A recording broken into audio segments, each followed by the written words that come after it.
কলিযুগ পাবন অবতার সর্বত্রে আমার বহু সুন্দর অনিতাই সুন্দর শ্রীচরণে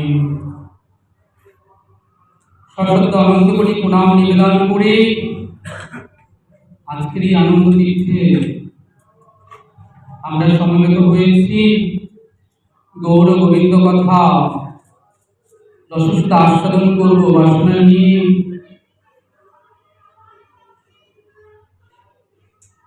পুণ্যভূমি শ্রী শ্রী বিষ্ণুক্ষেত্র নৈমিষারণ্য সনগত ঋষিগণ মহর্ষি সুতের নিকট নিরন্তর অমৃতময়ী ভাগবত কথা প্রসঙ্গ শ্রবণ করে চলেছেন। আস্বাদন প্রসঙ্গে অগ্রসর হয়েছেন নিগম কল্পতরুর গলিত ফলং সুখমুখোদ্গত অমৃত সংযোজতম পিবত ভাগবত রসমালায়ন মুহুরু রসিকা ভুবি ভাবুকা। অর্থাৎ ভাগবত ভগবানের রসময় মূর্তি, সেই ভাগবত রসকে সুখমণি আকণ্ঠ করে পান করেছেন। এখন এই এক এমন রস যে উদ্গার করতে হবে, কিন্তু উদ্গার করবেন কোথায়?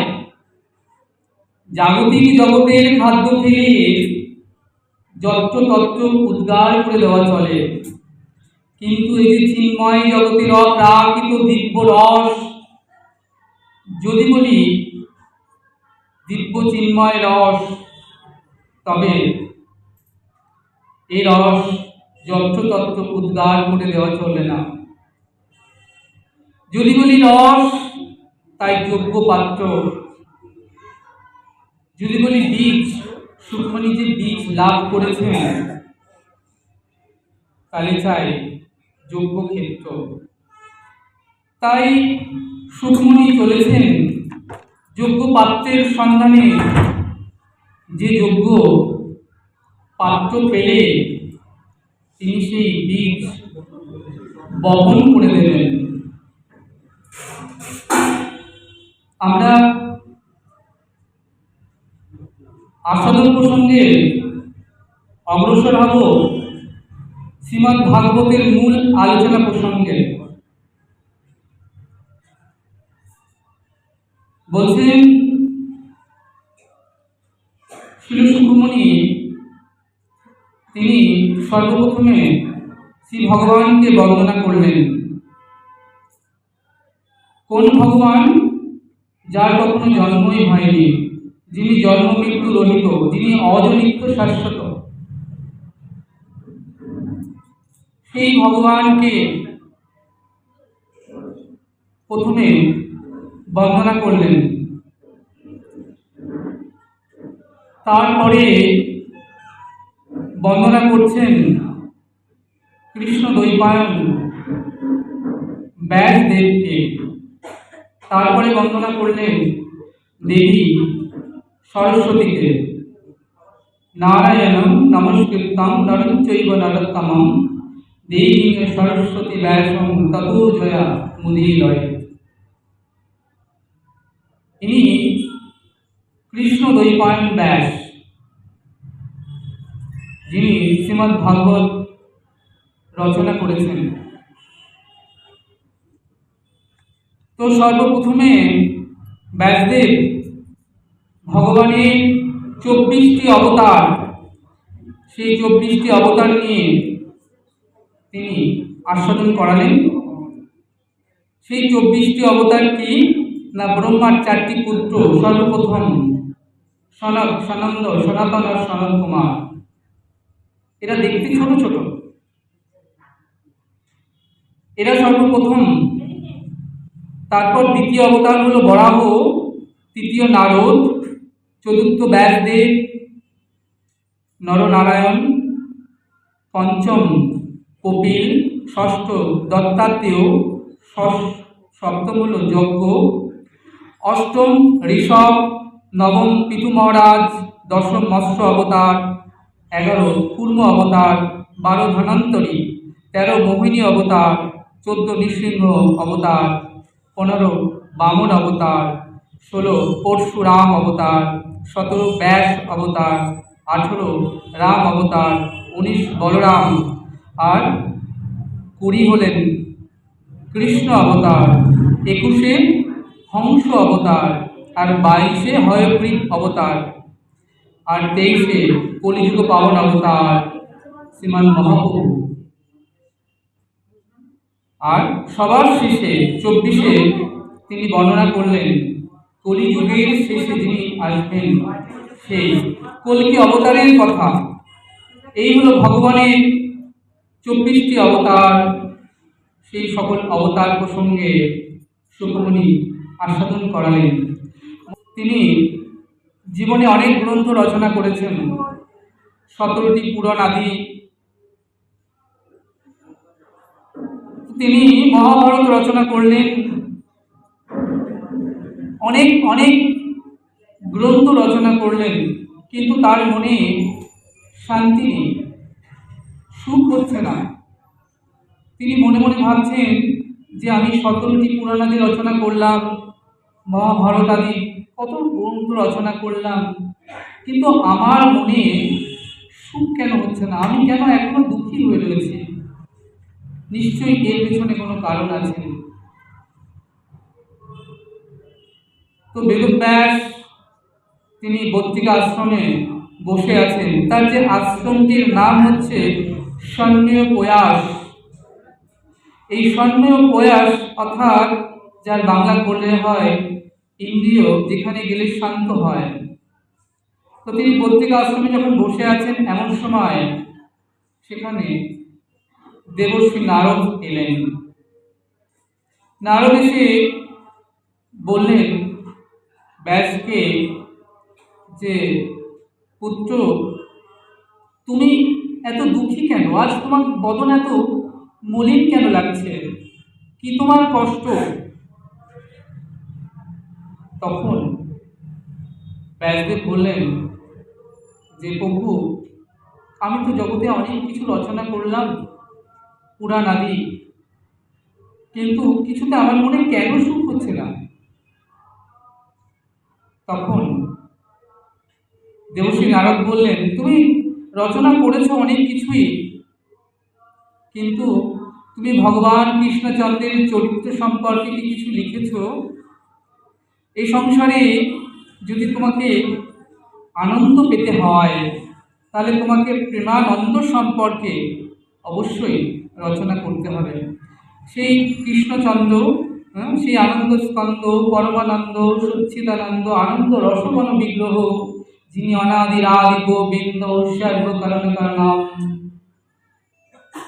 তুমি কি তার সম্পর্কে কিছু লিখেছো? যতক্ষণ না তার সম্পর্কে, তার চরিত্র সম্পর্কে তুমি কিছু রচনা করবে, ততক্ষণ পুত্র তুমি মনে শান্তি পাবে না, আর ততক্ষণ তোমার ভক্তি লাভ হবে না। তাহলে বললেন ভক্তি লাভের উপায় কি হবে? বললেন দেখো, ভক্তি এমন জিনিস, এই ভক্তি লাভ করতে গেলে ভক্তি কোথায় থাকে জানতে হবে। যে ভক্তি লাভ করলে তুমি গোবিন্দকে পাবে, সেই ভক্তি পাওয়া যায় বাজারে। কোন বাজারে? সাধুর বাজারে। যারা সাধু, গুরু, বৈষ্ণব, যারা পরম ভাগবত, তাদের কাছে এই ভক্তি, তারা হলো এই ভক্তির ভাণ্ডারী। অর্থাৎ তুমি যদি তাদের চরণে কৃপা প্রার্থনা করো, তারা তোমাকে এই ভক্তি লাভ করিয়ে দিতে পারে। তখন কৃষ্ণ দ্বৈপায়ন বেদব্যাস তিনি দেবশ্রী নারদের চরণে দুখানি চরণ বক্ষে জড়িয়ে ধরে বললেন, হে দেবশ্রী পাদ, এই যে সংসারে আপনার থেকে পরম ভক্ত বৈষ্ণব আমি আর কোথায় পাবো? তাই আপনি কৃপা করে আমাকে সেই ভক্তি দান করুন। হ্যাঁ, যে ভক্তি লাভ করলে আমি গোবিন্দের চরিত্র, গোবিন্দের লীলা কথা আমি রচনা করতে পারব। দেখো মা, এই জগতে যারা মহান জ্ঞানী ভক্ত পরম বৈষ্ণব, তারা কিন্তু কখনো নিজের এর মহিমা মুগ্ধ হয়ে কখনো প্রচার করেন না। দেবশ্রীপাদ কিন্তু কখনো বলেননি যে তুমি আমার চরণে প্রপত্তি লাভ করো, আমি তোমাকে সেই ভক্তি সেই জ্ঞান দান করব। কিন্তু বেদব্যাস তিনি কি করলেন না, সঠিক জায়গায় তিনি মাথাটি নোয়ালেন। এই বেদব্যাস যখন তার চরণে এসে পড়লেন, দেবশ্রীপাদ অতি প্রসন্ন হলেন, বললেন পুত্র, আমি তোমার জ্ঞানে বড় প্রসন্ন হয়েছি, আমি তোমাকে সেই জ্ঞান দান করব। তখন কি করলেন দেবশ্রীপাদ কৃষ্ণ দ্বৈপায়ন বেদব্যাসকে তিনি কৃপা করলেন, বললেন তুমি ভাগবত রচনা করো। তাহলে প্রথমে ভগবান শ্রীকৃষ্ণ ভগবান থেকে তিনি সেই জ্ঞান দান করলেন কাকে না, দেবর্ষি নারদকে। দেবর্ষি নারদ কাকে দান করলেন? কৃষ্ণ দ্বৈপায়ন ব্যাসকে। কৃষ্ণ দ্বৈপায়ন ব্যাস তার যত তিনি পুরাণ আদি রচনা করেছেন, তার মধ্য থেকে তিনি সারাৎসারকে বেছে তিনি শ্রীমদ্ ভাগবত রচনা করলেন। তাই শ্রীমদ্ ভাগবত হল সর্বগ্রন্থ সার।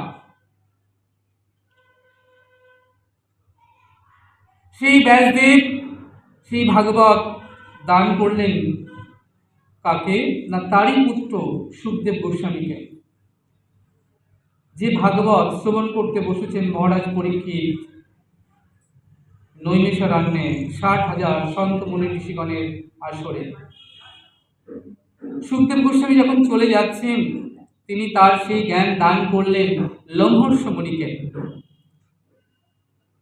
লোমহর্ষ মুনি সেই জ্ঞান দান করলেন সুতমুনিকে। সুতমুনি থেকে সেই ভাগবত উপর থেকে নামতে নামতে এলেন সনকাদি মুনি ঋষিগণকে। সনকাদি মুনি ঋষিগণ হইতে সেই ভাগবত আরও নিচে নামতে নামতে কি হলো, গুরু পরম্পরায় যারা গুরুদেব আছেন এই জগতে, গুরু পরম্পরায় ভাগবতে নেমে এলো নগরে নগরে, গ্রামে গ্রামে, গিরে গিরে, প্রতিটি ভক্তের হৃদয়ের মন্দিরে। এইভাবে ভাগবত উপর থেকে ধীরে ধীরে নিচে নেমে এলেন। তাই আজকে এই যে ভাগবত কথা সুকমণি বলছেন যে ভগবান কৃষ্ণচন্দ্র এই জগতে তিনি এসেছেন একটি নরতনু ধারণ করে, অনুগ্রহায় ভূতানাং মনুষ্যদেহমাশ্রিতাম ভজতে তাদিশ ক্রিয়া যা সুত তৎপর ভবেত। অর্থাৎ অনুগ্রহপূর্বক শ্রী ভগবান একটি নরতনু ধারণ করে মধুমায় সিধাম বৃন্দাবনে সব পার্শ্বদবৃন্দ সঙ্গে লয়ে তিনি কি করছেন না, মধুর মধুর লীলা করে চলেছেন। যে দেখো মা, ভাগবত কথা হরিকথা অনেকেই বলতে পারেন, কিন্তু ভাগবত কথার মাধ্যমে কৃষ্ণ প্রেম শ্রোতার মনে, ভক্তের মনে সকলে সঞ্চারিত করতে পারেন না। কারণ এই প্রেম এমন দিব্য প্রেম, এমন দিব্য রস, কারণ রস বৈশের কথা এটা, তিনি আস্বাদন করাতে পারবেন শ্রোতাদের যার হৃদয় পাত্রটি কৃষ্ণরসে পরিপূর্ণ থাকবে। তার হৃদয় পাত্রটি যদি কৃষ্ণরসে পরিপূর্ণ না থাকে, তবে তিনি কখনোই সেই রস অন্যকে দান করতে পারবেন না। তাই বলেন ভক্ত সেজন যার হৃদয় পাত্রটি কি হয় না, কৃষ্ণরসে পরিপূর্ণ থাকে। যার রূপ আছে তিনি রূপবান, যার গুণ আছে তিনি গুণবান, যার অর্থ আছে তিনি অর্থবান, যার বৈভব বিষয় আছে তিনি বিষয়বান, সেরকম যার হৃদয় পাত্রটি ভক্তিরসে পরিপূর্ণ থাকেন এই সংসারে তিনি ভক্ত। সঙ্গে অগ্রসর হয়েছি শ্রীমদ্ ভাগবতের সেই প্রসঙ্গে যেখানে কুরু পাণ্ডবের যুদ্ধ সমাপ্ত হয়েছে। দুর্যোধন উরুভঙ্গ হয়ে পড়ে রয়েছেন। যখন উরুভঙ্গ হয়ে দুর্যোধন তার শিবিরে পড়ে রয়েছেন, সমস্ত কৌরবরা নিহত হয়েছেন। আজ পাণ্ডবদের বড় আনন্দের দিন, কেননা অধর্মের বিনাশ হয়েছে আর ধর্মের জয় হয়েছে। ভগবান বললেন, যথা অধর্ম তথা জয়, যথা অধর্ম তথা পরাজয়। তাই অধর্মের প্রতীক দুর্যোধন তিনি পড়ে রয়েছেন। এমন সময় সেখানে অশ্বত্থামা এলেন। অশ্বত্থামা এসে বললেন, মহারাজের জয় হোক, মহারাজ আপনার জয় হোক। এই জয়ধ্বনি শুনে আজ দুর্যোধন তিনি বড় আরো বেশি ক্রোধিত হলেন। বললেন, ওরে দুষ্ট, আমি উরুভঙ্গ হয়ে কুরুক্ষেত্রের রণাঙ্গনে পড়ে রয়েছি আর তুই আমার জয়ধ্বনি করছিস। দেখো মা, জয়ের ধ্বনি শুনতে তখন ভালো লাগে যখন জীবনে সুখ থাকে, আনন্দ থাকে। তখন যদি জয়ের ধ্বনি করা যায় তখন প্রসন্ন হয়। কিন্তু যখন জীবনে দুঃখ থাকে, কষ্ট থাকে, তখন যদি কেউ জয়ের ধ্বনি করে কারুর, তখন সেটা কি হয়, বড় আরো বেশি কষ্টকর, বেদনাদায়ক শোনায়। তাই বললেন, দুষ্ট, তুই আমাকে কি করছিস না জয়ের ধ্বনি করছিস? হ্যাঁ, আমি তো উরুভঙ্গ হয়ে পড়ে রয়েছি। কেউ যদি মনে করুন পথে চলতে গিয়ে একটা অ্যাক্সিডেন্ট হয়ে হাত পা ভেঙে পড়ে থাকেন, আর তখন যদি আপনার প্রিয়জন, যে অতি প্রিয় হন না কেন, তিনি যদি আপনার জয়ের ধ্বনি করে, জয় হো, আপনার জয় হো, সেটা কি খুব সুখকর? মোটেও নয়। তাই দুর্যোধন মোটেও প্রসন্ন হলেন না। অশ্বত্থামা বললেন, মহারাজ, আমি তো এর পূর্বে আপনাকে অনেক জয় জয়কার করেছি যে মহারাজের জয় হোক, আপনি কত প্রসন্ন হয়েছেন, কত আনন্দিত হয়েছেন, তবে আজ কেন প্রসন্ন হচ্ছেন না? বললেন, অশ্বত্থামা, তুমি দেখতে পাচ্ছ যে আমি উরুভঙ্গ হয়ে আমি পড়ে রয়েছি, হ্যাঁ, কুরুক্ষেত্রের রণাঙ্গনে শিবিরে। অশ্বত্থামা বললেন, মহারাজ, এর জন্য আপনি নিজেই দায়ী, দায়ী আর কেউ নয়, আপনি নিজেই দায়ী। কেন না, আপনি যদি বুড়ো বুড়ো লোকগুলোকে নিয়ে যুদ্ধ করতে যান, তাহলে এর থেকে আর কি বেশি আশা করা যায়? আপনার যারা সেনাপতি ছিল যুদ্ধে, তাদেরকে একবার তাকিয়ে দেখুন, তারা কারা কারা ছিল সেনাপতি? না, পিতামহ ভীষ্ম, দ্রোণাচার্য, শৈল, এরা তো সবই বৃদ্ধ। তাহলে বৃদ্ধ বয়স্ক মানুষদের দিয়ে কি কখনো যুদ্ধ জয়লাভ করা যায়? তার থেকে মহারাজ, যদি আপনি আমাকে সেনাপতি নিযুক্ত করতেন, আমাকে বলতেন, একদিনে আমি ওই পঞ্চ পাণ্ডবের মাথা কেটে এনে যুদ্ধ জয় করে আপনাকে দেখিয়ে দিতাম। দুর্যোধন বলছেন, তাই নাকি? হ্যাঁ মহারাজ, আপনি যদি একবার আমাকে আদেশ করতেন। দুর্যোধন বললেন, এখন পারবে তুমি সেটা করতে? আপনি একবার আদেশ করে দেখুন না মহারাজ। আমি অবশ্যই পারব। দুর্যোধন বললেন অশ্বত্থামাকে, অশ্বত্থামা, তুমি যদি পঞ্চ পাণ্ডবের মুন্ডু কেটে এনে আমাকে দেখাতে পারো, আমার সামনে রাখতে পারো, আমি আমার রাজত্বের অর্ধেক তোমায় দিয়ে দেবো। অশ্বত্থামা বেরিয়ে গেলেন।